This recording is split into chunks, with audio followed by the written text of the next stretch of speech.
Jésus leur parla de nouveau et dit, « Je suis la lumière du monde. Celui qui me suit ne marchera pas dans les ténèbres, mais il aura la lumière de la vie. » Celui qui me suit. Comment on suit Jésus? C'est par la foi dans son œuvre salvatrice accomplie à la croix. C'est par la foi qu'il est mort pour nos péchés, enseveli et ressuscité pour notre justification. Alors si vous êtes ici et que vous croyez que Jésus est le Christ, Jésus vous dit, je suis la lumière du monde et parce que tu me suis, tu ne marcheras pas dans les ténèbres. Ne pas marcher dans les ténèbres veut dire ne plus être sous l'emprise, sous l'autorité du diable, mais être sous son autorité. Ne pas marcher dans les ténèbres veut dire également ne pas vivre dans l'obscurité, ne pas avoir une vie sans but, une vie sans direction. C'est pour cela qu'il souligne qu'il aura la lumière de la vie. Frères et sœurs, si aujourd'hui vous vous demandez comment sera ma journée, Dieu vous donne une direction. Dieu éclaire votre esprit et vous voyez clairement la direction de votre journée aujourd'hui au nom puissant de Jésus-Christ. Je déclare dans le nom de Jésus qu'il vous révèle le but de votre vie sur cette terre. Vous ne marcherez pas dans les ténèbres, vous ne marcherez pas à tâtons, parce que vous savez où vous allez. Puisque il déclare dans Matthieu 5, verset 14, vous êtes la lumière du monde. Lui, il est la lumière du monde. Et dès lors qu'il vit en nous, il fait de nous la lumière du monde. C'est pour cela qu'il déclare, vous êtes la lumière du monde. Ça veut dire que vous portez la lumière du monde en vous. Donc, vous êtes appelés à prier. Priez dans votre famille. Priez, oh Seigneur, priez au sein de votre famille. Priez au sein de votre quartier. Priez au sein de votre nation. Priez pour le monde entier. Vous êtes la lumière du monde. C'est par vous que les gens vont connaître la lumière. C'est par vous que les gens vont quitter les ténèbres pour la lumière. C'est par vous que les gens vont découvrir la direction de leur vie.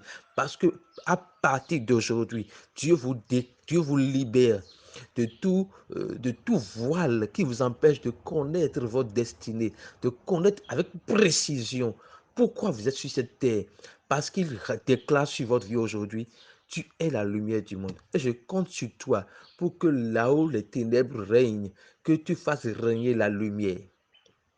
Je voudrais vous rassurer que quand vous dites que vous êtes la lumière du monde, ce n'est pas la lumière de la SPE.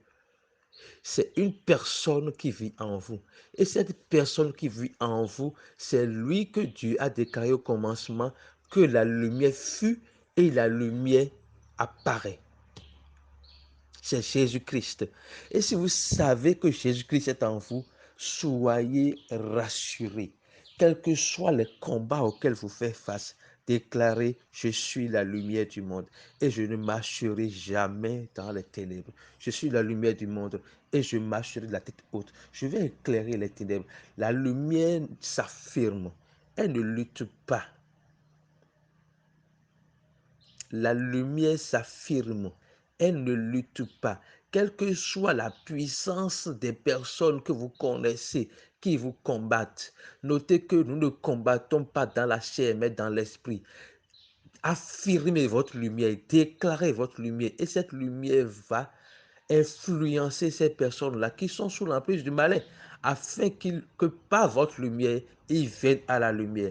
Je déclare encore sur votre vie, vous êtes la lumière du monde et vous ne marcherez pas dans les ténèbres.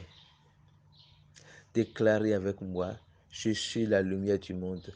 Parce que j'ai reçu Jésus-Christ dans ma vie, je suis la lumière du monde. Et Dieu me donne l'intelligence de comprendre la profondeur, de donner du sens à cette portion de phrase, je suis la lumière du monde.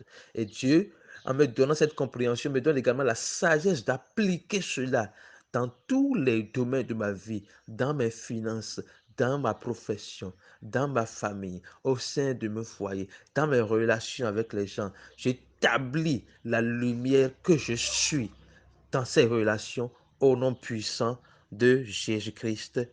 Amen.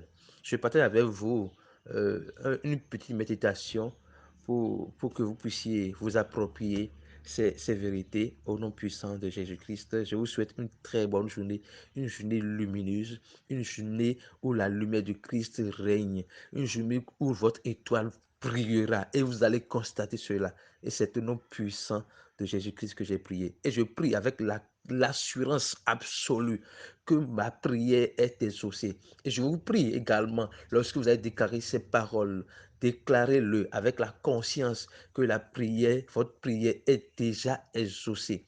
Quand Jésus était devant la tombe de Lazare, il n'a pas dit, Seigneur, s'il te plaît, exauce ma prière, dit, ben, je te remercie parce que tu m'exauces toujours. Lazare, sort de ce corps. Sort du tombeau. C'est pour vous dire que Jésus avait la conscience que quand il parle, Dieu exauce. Nous devons également avoir cette conscience que quand nous déclarons une parole, cette parole a la puissance de Dieu et elle est exaucée par Dieu au nom puissant de Jésus-Christ. Amen.